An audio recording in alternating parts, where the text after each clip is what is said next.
Alvella MUHIMBARE ndakuramukije kandi ndakwakira hano muri studio za televiziyo Heritage. Amahoro cyane murakoze cyane gose. Hari abantu benshi cyane bakuzi nk'umuririmbyi nk'umuntu akina amareresi mugabo abantu barakeneye kumenya mu buzima busanzwe bwa misi yose.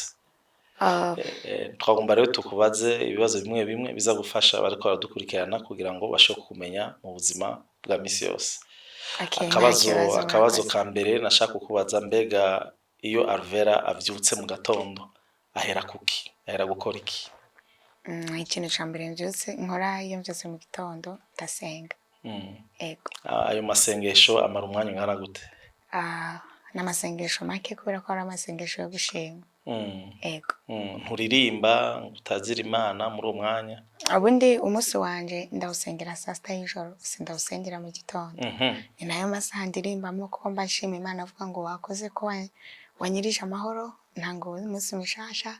Niwo mwanya munini mfata gusenga, ariko mu gitondo bari gushima Imana ko nasinziriye nkaramuka amahoro, hama nkahezagira umunsi nkabandanya. None ngaho wawaryamye sangape? Nimba uvyuka saa sita z'ijoro gusengera umunsi, wawaryamye sangape canke se nturaryama? Ubundi muri kamere yanje saa sita y'ijoro ni gake mba naryamye. Mba nkiri maso. Ego. Hanyuma rero iyo uvyutse mu gatondo rero uca usenga y'amasengesho magufi, hanyuma ibikorwa vyawe ubipanga gute? Gahunda y'umunsi ndayipanga mw'ijoro. Mu gitondo mba mvyutse kugira ngo nabushike ibintu mba naraye nateguye, programme zose mba mfise, nkamenya ngo iyi saha nza kuba ndiko ndakora iki, amasaha mfise programme iyi, amasaha nza kuba ndi muri ibi. Uravye muri rusange nibihe bikorwa bikunda kugaruka ku munsi? Uvuga ati ibi ntibibura. Kurya cyane. Nico gikorwa nkora kenshi ikitigera kibura ku munsi. Urumva hari abantu batari bazi yuko ukunda gufungura cyane, nashaka rero tubwire ukunda ubuhe bwoko bw'ibifungurwa? Okay. Gufungura iyo nari mu mafungo ndabikunda cyane, ni naco kintu niriwe ntagikoze cyangwa nkabona narengeje amasaha y'ikora ndababara. Mu gihe iyo ufise ikintu cyo gufungura ntufungire ku mwanya buryo bukoze amakosa. Hama ndakunda gufungura amagi, ndakunda ifana ya citron, ndakunda inyama. Ibyo nivyo bintu biza imbere cyane mu buzima busanzwe nkunda. Rero twashaka tumenye kubijanye no gukinjika. Uzi guteka? Ego. Uzi nibihe wanonosoye neza ushobora kuvuga ati ibi ndabiteguye n'umushitsi abifunguye nukuri ari inovora? Muri rusange nk'umwana w'umukobwa ankora ageze mu bigero nshobora no kuja kubaka, novuga ko atakintu na kimwe ahubwo ntazi guteka. Nshobora kuba ntazi kubiteka biri special nk'uko abantu baba bavyifuza, ariko mu bushobozi bwanje mama wanje yaragerageje kubinyigisha nta kintu na kimwe ntazi guteka. Twashaka mugabo tubwire nivyo muri rusange urazi byinshi, mugabo hari ivyo uvuga ati ibi nukuri ndumuhinga. Ndazi guteka isosi y'inyama, ndazi guteka umuceri. Ikindi kintu nzi guteka cyane, ndazi guteka umukeke cyangwa indagara zitetse ubucucu kubera ko ndabikunda, ndabiteka cyane. Ikindi kintu sinzi ko bavyita kugiteka, ni ikintu nkunda guteka cyane, omelette. Mu buryo butandukanye. Ego. Sinzi kubuteka mu buryo bwose abantu babutekamo omelette, ariko ndagerageza. Ndazi kugucumba cyane ubugari bw'ubugori, bw'ubududu sikirenga. Ndazi guteka ibintu bateka, ndazi kubiteka ibyo nshoboye. Hanyuma akandi kabazo, urakunda gusohokera ahantu mu ma restaurant, mu bibanza bitandukanye? Si kimwe mu bintu nezerererwa cyane kubera ko ku bantu banyegereye barabizi ko niyo umbwiye ngo dusohoke umitishijemo kuba twosohoka tukaja kurira mu kabare, no kuba wagura inyama ukazizana tukazirira mu rugo. Ibi ndiko ndaraba nka filme, nokunda ko tubikorera mu ngo gusohoka tukagira ngo tugiye gukorera mu kabare. Ni ukuvuga yuko wowe urakunda kuba uri kumwe n'abagenzi, iyo muri kumwe n'abagenzi muriko murafungura ushima yuko muraba filime cyangwa ushima yuko mutera inkuru? Nkunda kuba ndi kumwe n'abantu nkunda. Ego. Hama iyo ndi kumwe n'abantu nkunda dukora ikintu twese tuba twumva muri ako kanya dukeneye. Niba tuvuga ngo ni kuraba filime, tukaraba filime. Niba tuvuga ngo gutamba igisirimba, tugatamba. Niba tuvuga biterwa n'ikiba kituhuje ako kanya tuba turiko turakora.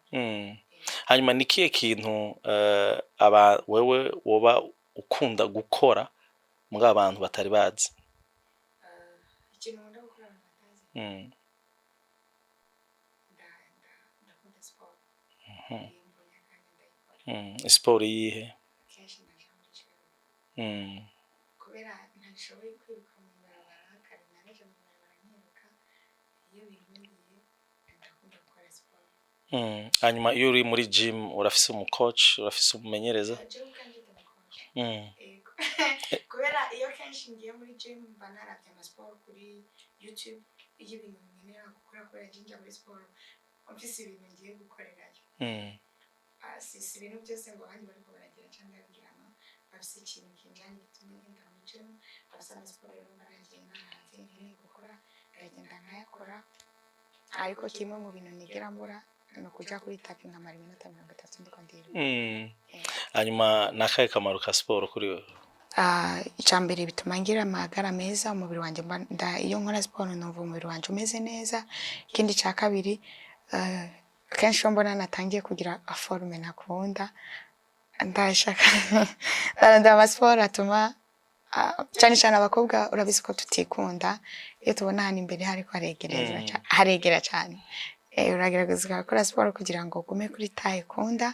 Ikindi ndakora siporo kugira ngo ushobore kumenya ku gestion y'impemu zanje.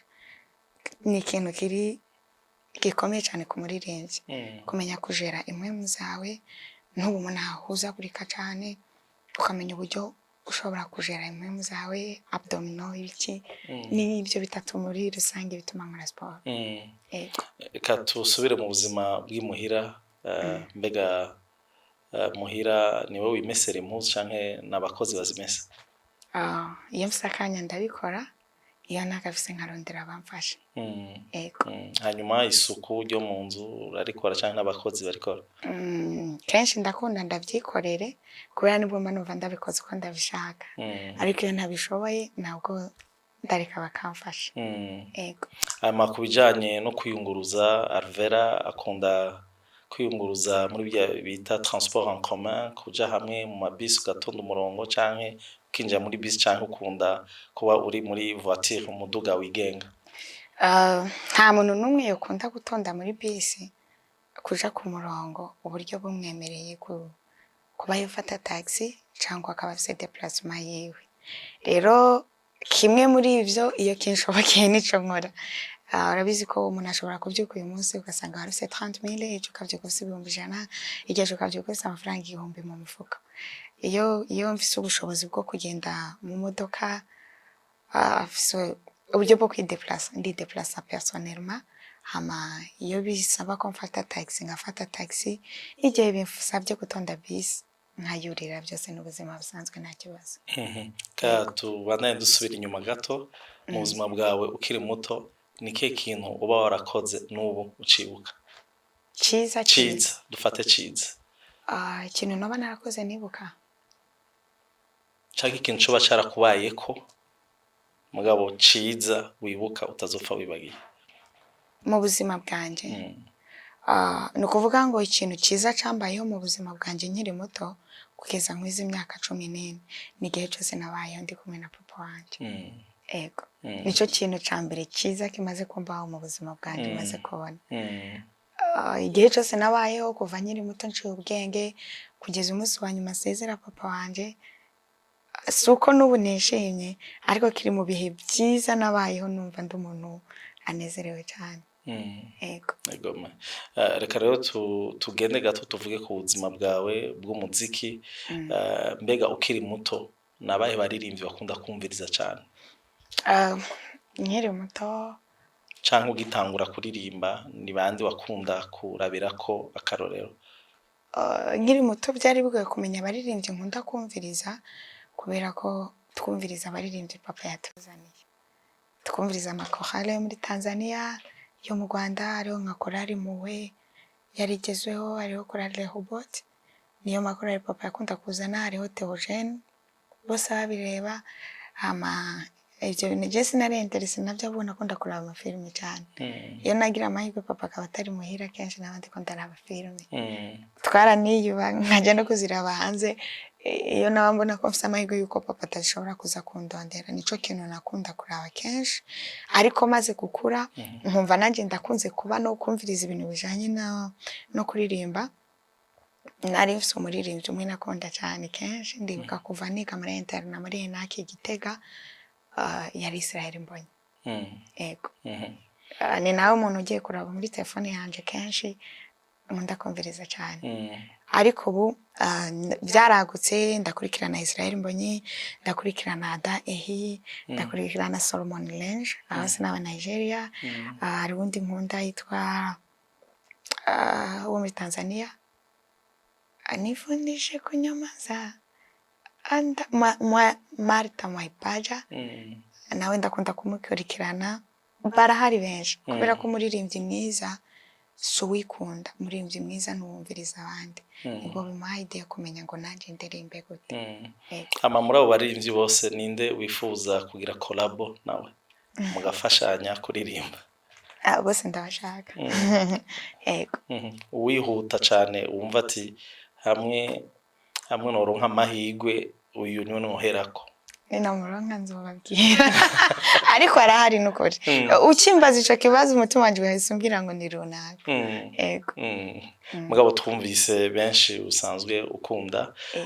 hanyuma tukibandanya tuyaga reka ubu naho tugende mu buzima bwa filme kuko watubwiye ko kiri muto wakunda kwiyiba kugira ngo urabe filme kubera ko filme zari zifise ikibanza kinini muri wewe nanje ndicara nkabyiyumvira nkumva sindiko ndabitahura just nibaza ko ari ikintu kindimo kwa kuntu bawumva hari ikintu kikurimo nawe utazi ico kintu kikagukwega ukumva kigukwega nawe ukaba udashobora gusobanura undi muntu kubera ko ndibuka wanje amaze gupfa twasigaranye na mama kandi nari nkiri ruguru nta nubwo nari bwamanuke Bujumbura akenshi cyane gashoboka jewe ndibuka ko nari mfise ikaye no kuri simbeje nkagenda nkumva muri James ama histoire menshi yo kwandika nkafatikaye nkagenda nkandika histoire inkuru histoire ya filme umukobwa byatanguye ukwabo ko and then maze kuvyandika ndabihejeje kenshi mama yaraza akabisanga ndiko ndavyandika ngaca ndabinyegeza mama kambaza ngo ivyo bintu mama wicaye uri kurandika nibiki hamwe yani mba niko nandika imirongo yo muri Bibiliya mba nasomye kubera byari biteye isoni ahantu navuka kubwira mama ngo ndiko ndandika filme kuvuga ati umwana wanje yasaze uri kwandika filme uzoyitware hama nayijeje kuvyandika ndibuka ko buri munsi navise hano je narakunda kwandikira makete Imana kera nkiri umwana mutonya niryo sengesho nakunda gukora naragenda nkafata umwanya munini ku mugoroba nkaririmba nkatora ibido nkatora n'ibiti bibiri nkaririmba cyane kenshi nakunda kubikora iyo ukwezi kwaserutse kwa kundi usanga ukwezi kuko kuraka kurira mu bintu byinshi nkunda ndakunda jewe ukwezi ndikunda kubona kuri hejuru ajya ku kwezi ngafata nkaririmba cyane aje nafata urupapuro n'ikaramu nkandikira Imana nkandika naba meze nk'umusazi ariko nabikora mu ibanga nta muntu umwe yabimenya nkandikira Imana ibintu byose numva shaka kuyandikira ibyo nshaka kwishimira ibintu nshaka kuyisaba meje kubyandika ngaca mvuga ngo mu izina rya Yesu amen ngaca mfata nkabiturira uriya mwotsi uri kuraduka nkabumva ngo Mana ngo akira amasengesho yanjye anakira amasengesho yanjye kwa bari kwizera kwanje byaba bigoye kugira ngo ushobore kubwira undi muntu ibintu nkora numva ari ubusazi rero niyo mba nanditse ayo ma filme narayandika nayanditse ngaca ngenda nkabiturira ariko byo sinabisengera nkumva gusa ndabohotse muri jewe ibintu byariko birambiramo ndabisohoye najeje kwandika cyafata yakaye nkabiturira ngaca ndabiheba ni byiza cyane mugabo ntavyo gikora byo kwandikira Imana amara ndabikora mugabo ugacuturira birankorera byo ubu ndabikora mu bundi buryo ariko ikintu nobaje nobaha ukwizera ku muntu uburyo Imana tuyisenga mu buryo butandukanye kandi uburyo uyisengamo bwari bwo bwose utegereza ushobora biba ari byiza gusa usenga uvuga ngo ndiko nsenga Imana ntaco bitwaye niba usenga ugaramye niba wumva umutima wari kukuyoboye gusenga senga hamubwira Imana ngo mu izina rya Yesu amen nyakira amasengesho yanjye ego hamavu y'ubuzima bwo kuririmba gukina amareresi hari ibindi bikorwa usanzwe urangura tumunyeshure ndiko ndiga ariko nsa n'uwo yarangiza ndi muri kaminuza hama nihagira ikindi kintu kiza ku ruhande nkora nibaze ko abakunzi banje nzobamenyesha twashaka kutubwira ubwo buzima bwawe bwo kuba umunyeshure wiga mu kihe gisata kubera iki watoye ico gisata niga muri informatique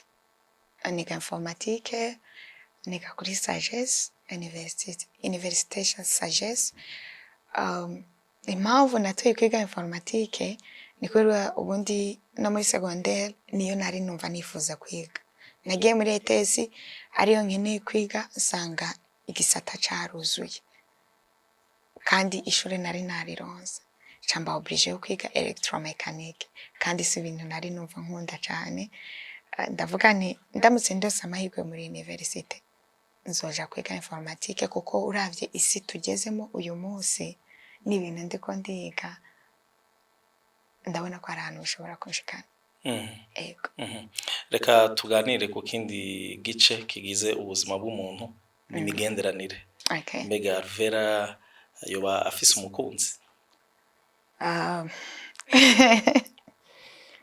ndi umukobwa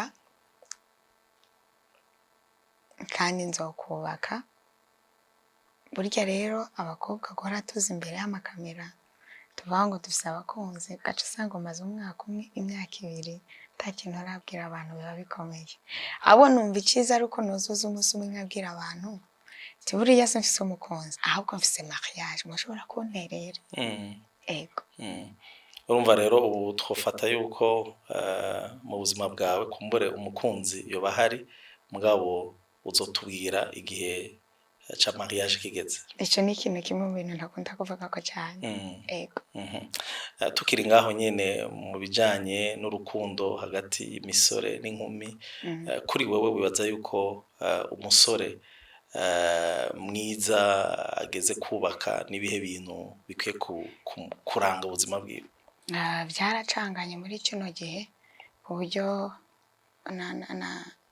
na bya bintu bahora batubwira turaba navyo byaragiye biracangana biragoye kumenya ngo umuntu muzima ninde kuko n'abatwaranye bose igihe batwaranye ari bazima ariko ugiye kwaza ati none umugabo wawe mukibana we nubona ari umuntu muzima cyangwa umugore wawe mukibana ntabona muzi none byafiriye ugasanga umuntu nawe ntazi ahantu byafiriye kuri jewe umuntu muzima n'umuntu umutima wanje wahisemo ntitaye ku ntege nke ziwe kubera ko twese turi abantu buri muntu wese afise ahantu byankira ahubwo nitaye ku kuba ngo uko ameze n'intege nke ziwe jewe nzoshobora kubyihanganira uku kuntu ameze uku kuntu ashobora kuba ari umugabo ameze uko afise ikibazo runaka cyangwa mu buzima busanzwe abana n'abantu kuri jewe ndumva ataco bintwaye kwitwa umugore wiwe ameze uko nzoshobora kubyihanganira hama maze kubibona ivyo bintu nkumva ko nshobora kuvyakira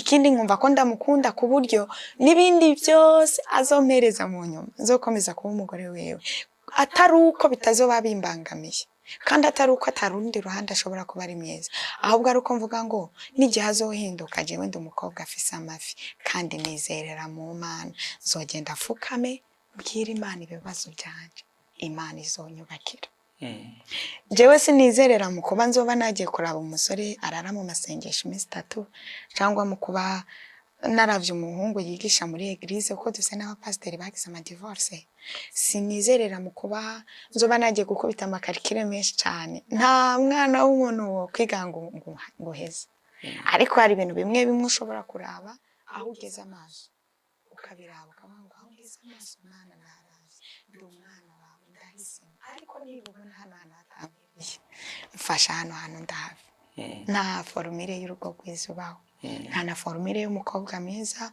cyangwa umugore umusore mwiza ashobora kubaka jewe ndabona nico nizera ka tugende ku kindi gice kigize ubuzima n'ibintu twese bidushikira mu buzima kuri wewe nibiki bigutera ubwoba?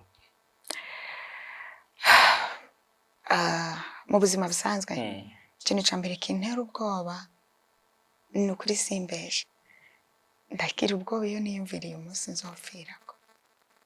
Abantu benshi iyo ndabivuze baca bavuga Yesu yaraduhaye ubugingo buhoraho, yaradupfiriye umusaraba, ariko ntitwirengagize ko umuntu wese akaja mu ntege nkeya.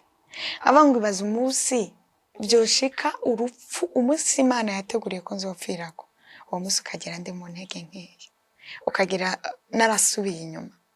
Turi abantu, nkumva bintera kwegera Imana cyane, nkayibwira ngo Mana, nta kintu na kimwe mfise cyo gukora ngo nzengere iherezo ryiza, ndakwinginze uzungirire ubuntu.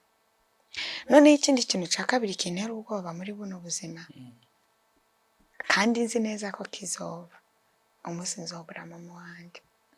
Ico naco kirantera ubwoba. Ica gatatu kintera ubwoba, nk'ubu bishize nkubaka nkagira urugo rubi, ugasanga uburyo nari nifuzamo igicapo c'urugo rwanje ntibigenze nk'uko nshaka. Ariko ivyo vyose iyo ndavyiyumvire havuyemwo umunsi nzobura mama wanje, kuko gupfa ko azopfa nshobora kuzomutanga canke akantanga. Ico co ni ikintu kiri naturel umuntu adashobora guhunga. Ariko ivyo bindi vyose iyo ndavyiyumviriye nkumva ubwoba, nzi neza ko ubwoba buva kuri Satani, ariko nk'umuntu ntashobora kureka kubugira. Nivyo bintera kwegera Imana cane, nkayibwira ngo Mana, nta kintu na kimwe mfise co gukora kugira ngo bino bintu bibe byiza, ariko we niwe uzi igikwiriye. Ndakwinginze intambwe yose ntera muri buno buzima wamugenda imbere yacu. Ego. Turi mu isi irimwo iterambere, mugabo kandi banabivuze irimo ibintu byinshi bivanze by'ivyaha mukuri, rimwe na rimwe bikanagorana kumenya ukuri n'ukuwe. Kuri wewe uri umukobwa, ni ibihe bintu nk'impanuro woha abandi bakobwa muri mu rugero rumwe canke nabusumba? Byari nasomye ikintu kuri Facebook, umukobwa yakundanye n'umuhungu, hama hari muri Nigeria, bategura kugira mariage. Umuhungu yari umusenzi n'umukobwa yari umukristo. Umuhungu aramubwira ati ntituzigera tubana, ntituzigera tukora icaha, uze wihangane kugeza igihe tuzobana, nibwo jo tuzoshobora kubonana umugabo n'umugore. Baravyumvikanako. Hama umuhungu aragenda arasaba irembo, barakora dot, barandikwa muri etat civil, hasigaye ko bakora mariage gusa. Umukobwa aramubwira ngo ubu nabwo simba umugore wawe, nyemerera tubikore. Umuhungu urabona ko ubu uri kubisoma histoire kuri Facebook, yari tumanyaje umuntu ariko aratanga.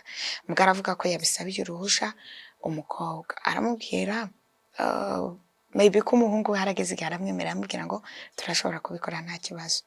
Hama umukobwa ico yakoze, inyuma y'umunsi umwe hasigaye indwi imwe kugira ngo bagire mariage, aramubwira ngo arahagaritse ubukwe, ntibashobora kubana. Ya muntu avuze uko ucumva maybe ko iyo bari ibintu bishobora kuba bitari bimeze neza. Biterwa n'iki rero ico nshatse kuvuga gitumye mvuga iyo nkuru? Ubundi iyo nkuru siyo nashaka kubwira abantu, ahubwo nashaka kuvuga ikintu giherekeje iyo nkuru. Abakobwa benshi muri iyi myaka yacu, kimwe mu bintu biriko bisambura ingo z'iyi minsi, abakobwa benshi turiko tuja kubaka turi abagore, tutakira abakobwa, ku buryo tugera mu rugo bikatugora ko dushobora kubaka ngo tuba abagore. Bitandukanye na ba mama bacu bo baja kubaka nta kintu na kimwe bazi. Nukuvuga ngo umugabo baba bahuye nawe yaba ari we mugabo nyene, ivyo basanga mu rugo byaba ari bishasha, ariko twe tuja kubaka mu rugo nabubatsi twarabasumbije ibintu byo mu rugo. Inama numva nogira rero cyane abakobwa, cyane abana, nama nabivuze kenshi, umukobwa atagomba gukora ubukwe. Nukuri nta mpamvu nimwe yo kurondera umuhungu mukundana, nta kindi kintu muzaba mugiye matara ubusambanyi. Ku mukobwa rero yifuza kuzogira urugo rwiza, kandi ku mukobwa yifuza kwiyubahisha no kubahisha urugo rwiwe, no kubahisha umubiri we, no kuzubahisha umugabo bazubakana. Ntagire umukobwa n'umwe aja mu rukundo adakeneye kubaka. Noneho nimba ukeneye kubaka, mufise viziyo yo kubakana n'uyu muntu, mwirinde ikintu cyose cobakura mu bugombe bw'Imana, kubera ko ibi bintu biriko biragenda kwafekta ingo zacu mu minsi iri imbere. Twihangane, twigumye, ikintu udafise ntukumve ko ugomba kugihabwa n'umuhungu, ahubwo wumve ko ugomba gukora ngo ucironderere. Ikintu udafise ntukumve ko ugomba kugihabwa n'umugabo w'umuntu, wumve ko ugomba kugikora ngo ucironderere. Dufise ikibazo c'uko nta kintu tugisaba abavyeyi, ahubwo tugisaba abasore hanze dukundana, ugasanga umwana na responsabilité abavyeyi twarazibanze. Abavyeyi nta responsabilité mugifise, ntimukimenya n'ivyo abana dukeneye, atari uko nta kintu tukibasaba kubera ko turafise abantu babiduhereza, ariko siko vyari bikwiriye kumera. Nivyo navuga. Urakoze, uri umurundikazi, ni gute ushobora kuzana abandi bantu gukunda Uburundi?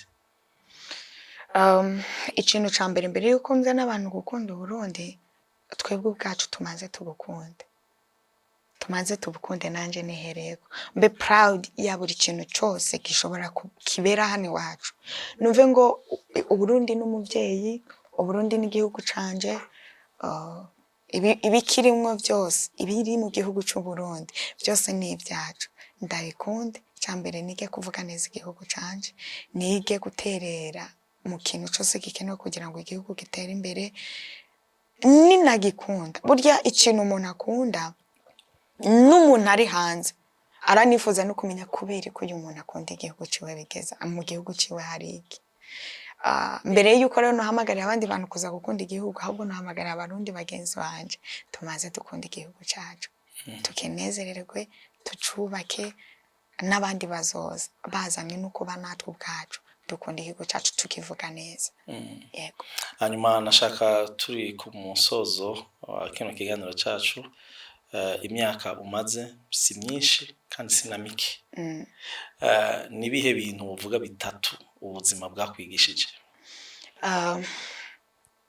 Ubuzima bwanyigishije ikintu ca mbere ko ikintu umuntu ashaka atari caronka, kandi ico uronse cose si co uba washaka. Hama muri ivyo ushaka atari ivyo uronka, n'ivyo uronse byose atari byo ushaka, harimwo bimwe bitugirira umumaro usanga ari byiza cyane, ibindi ugasanga ivyo twari twifuza ahubwo sinavyo byari bitukwiriye. For example, jewe sinigeze nifuza kuba umuririmbyi, ariko nivyo naronse, kandi urabona ko vyambereye byiza gusumba ivyo nari nshaka. Washaka iki? Kuba umupolisi. Washaka kuba umupolisi? Suko iyo nza kuba umupolisi cyangwa umusirikare bitari kumbera byiza. Nukuri pe, mu buzima bwanje nakuze numva ko nubwo nzova muri electromechanique, je ntegezwa kuja muri ISCAM, nkajya kwiga ISCAM nkaba umupolisi. Suko kuja kuba ingabo y'igihugu byari kumbera bibi, ariko na hano urabona ko bimbereye byiza gusumba. None ikindi kintu ubuzima bwanyigishije guca bugufi. Urabona hari igihe umuntu aba Imana yamugiriye neza, Imana ikanakugirira neza utavunitse, bikagutera kumva gusuzugura abandi. Ariko naricaye igihe kimwe ndibaza, ese ibintu mfise nakoze iki kugira ngo ndabironke? Uko vyoba bingana uko ariko kose, kuba byonyene ushobora kuba mpagaze neza, nta maguru nta rutoki na rumwe ruracika, mbasha kwambara ikintu nifuza nubwo nabironka uko ndabikeneye, ndafungura neza, nta kanseri ngwaye. Jewe ndi umwe mu bantu ntarigera ngenda mu bitaro ngo ushobore kumara indwi ndimo amaserumu. Kuba ndi umuririmbyi nararirimbye bigakunda, ejo mu ndwiza nshobora kukwiza babona 100,000. Harabona sanze baririmba ariko batarashobora kugera ahantu ngeze. Natanze iki? Nza kumenya ngo Imana yaguhaye niyo ishobora no kukwaka. Uyu munsi ushobora kuvyuka uri umuntu akomeye, ejo ukazokeka ngo usanga bya bintu byose wishimira atakintu nakimusigaranye. Bintera kumva ko ngomba guca bugufi. Hama binyigisha ikindi kintu, umugisha Imana yampaye nige kuwusabikanya n'abandi bantu. Niba Imana yarangiriye neza, ntiyangiriye neza kugira ngo ngubwe neza jenyine, yangiriye neza kugira ngo n'abanzi bose n'abankomokako bambone kumugisha. Akabazo ka nyuma, nibihe bintu bitatu nyamukuru wifuza kubona bihindutse muri nose? Ibintu bitatu nifuza kubona bihindutse muri iyi si. Ikintu ca mbere ndifuza kubona abantu bose ahisi vikagera baramenye umwami Yesu Kristo, hama bakamwakira, bakamwakira nk'umwami n'umukiza, hama bakamukurikira bakamugandukira. Nta n'ikindi nkeneye kubera ko ico conyene ni caba isi izocihinduka. Nta muntu yokongera kwica uwundi, nta ntambara zo kongera kuba zitagira gahunda kubera ko twese twoba tuyoborwa n'ikintu kimwe, mpwemu yera.